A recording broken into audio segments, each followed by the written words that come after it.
Dear students, आज की computer class में आपका स्वागत है। आज हम अपना नया टॉपिक फंक्शन पढ़ेंगे। फंक्शन क्या है? It is a group of lines of code that together perform a specific task. Function क्या है? कुछ लाइंस का समूह जो इकट्ठे मिलके कोई स्पेशल काम करता है, उसे हम बोलते हैं फंक्शन। कोड का मतलब जो C++ में हम लिखते हैं उसे हम बोलते हैं कोडिंग। अगर हमारा प्रोग्राम लंबा है तो हम उसको छोटे छोटे टुकड़ों में बांट देते हैं अपनी ज़रूरत के हिसाब से, अपने पर्पस के हिसाब से। इन छोटे छोटे पार्ट्स को, मॉड्यूल्स को हम क्या बोलते हैं? फंक्शंस। तो this is function.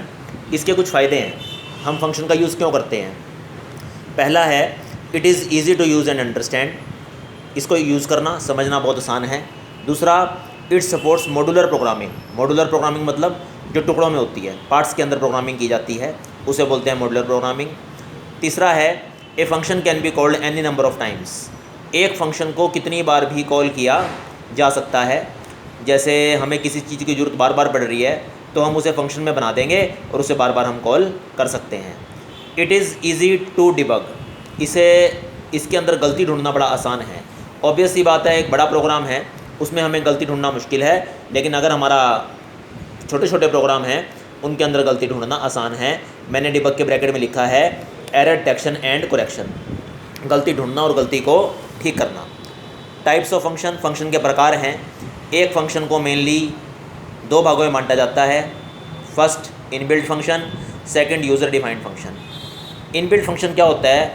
These are the functions whose definition is already stored in C++ compiler. ये वो फंक्शन होते हैं जिनकी डेफिनेशन C++ कंपाइलर के अंदर पहले से ही सेव है, हमें रेडीमेड उठाकर उनको यूज़ करना है। जैसे हमारा एग्जांपल है clear screen, get ch, square root, power, जिनके बारे में आपने +1 क्लास में पढ़ा था, वे सभी हमारे इनबिल्ट फंक्शन है। दूसरे हमारे हैं यूज़र डिफाइंड फंक्शन। ये कौन से हैं? These are the functions which a user can make according to his requirement. जिन्हें एक यूज़र अपनी ज़रूरत के हिसाब से बनाता है उसे हम क्या बोलते हैं? User defined function. इनको आगे 6 भागों में बांटा गया है।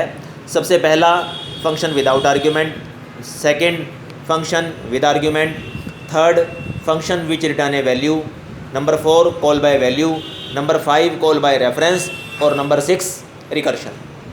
तो इनके बारे में हम एक एक करके आपको पढ़ाएंगे। उसके बाद हमारा जो टॉपिक है उसका नाम है function life cycle. Function life cycle क्या है? फंक्शन को 3 भागों में बांटा गया है कि कैसे कैसे हम फंक्शन को यूज़ करते हैं। पहला आपका है फंक्शन डिक्लेरेशन। फंक्शन को डिक्लेयर करना, कंपाइलर को बताना कि इस नाम का फंक्शन हम बनाने जा रहे हैं। दूसरा आपका है फंक्शन डेफिनेशन। फंक्शन को डिफ़ाइन करना।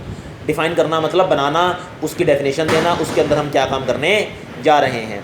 तीसरा आपका है फंक्शन कॉलिंग, सबसे बाद में फंक्शन को कॉल करना, यूज़ करना। अंत में हमारा है सिंटैक्स ऑफ फंक्शन।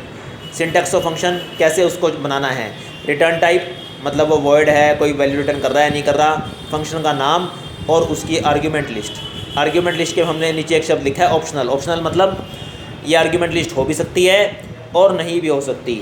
अगर इस ब्रैकेट में कुछ है तो उसे हम बोलेंगे विद आर्ग्यूमेंट, और अगर ये ब्रैकेट खाली है तो उसे हम बोलेंगे विदाउट आर्ग्यूमेंट। उसके बाद opening braces, function body and closing braces. इस प्रकार से हमारा फंक्शन का सिंटैक्स पूरा होता है। इस वीडियो में मैं इतना ही आपको बताऊंगा। ऊपर लिखा है semicolon is used to call any function. Function को कॉल करने के लिए हमेशा हम सेमीकोलन का इस्तेमाल करते हैं।